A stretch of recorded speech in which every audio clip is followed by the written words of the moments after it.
नमस्कार मित्रांनो, मी आपला मित्र निवृत्ती पाचपोर आपले स्वागत करतो। आज मी आपल्यासमोर एक कविता घेऊन आलो आहे। कवितेचं शीर्षक आहे बालपणीचे मित्र। मित्रांनो, आपल्या आयुष्यामध्ये खूप सारे मित्र येतात आणि आपल्या जीवनामध्ये मैत्रीची कमी पूर्ण करून जातात। पण अशा मित्रांमध्ये बालपणीचे जे मित्र असतात ते नेहमी आठवणीत आपल्या राहत असतात। कारण बालपण हे असं वय असते की त्यात घडलेली प्रत्येक गोष्ट ही आपल्या मनावर बिंबलेली असते आणि त्यात काही आनंदाचे दुःखाचे क्षण असतील तेही आपल्या सर्वांच्या नेहमीच लक्षात असतात। तर आज माझा विषय आहे कवितेचा बालपणीचे मित्र। बालपणी मित्र असतात खूप सारे।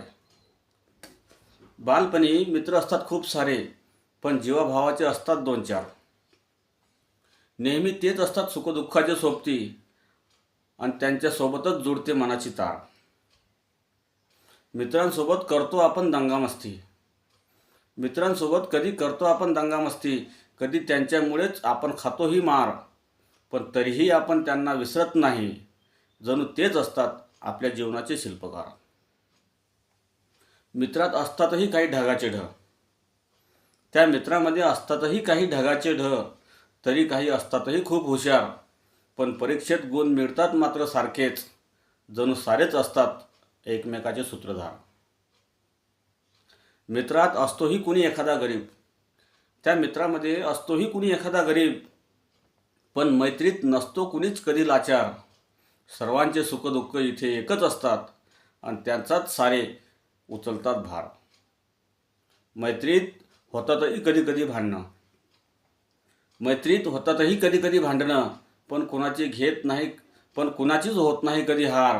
कारण मैत्रीत नसतोच कुठला स्वार्थ आणि सर्वांच्या मनाची एकच असते तार, आणि सर्वांच्या मनाची एकच असते तार। बालपणी मित्र असतात खूप सारे, अहो बालपणीचे मित्र असतात खूप सारे, पण जीवाभावाचे असतात दोन चार। नेहमी तेच असतात सुखदुःखाचे सोबती आणि त्यांच्यासोबतच जुळते आपल्या मनाची तार, आणि त्यांच्यासोबतच जुळते आपल्या मनाची तार। धन्यवाद मित्रांनो। आवडल्यास लाईक आणि शेअर नक्कीच करा। धन्यवाद।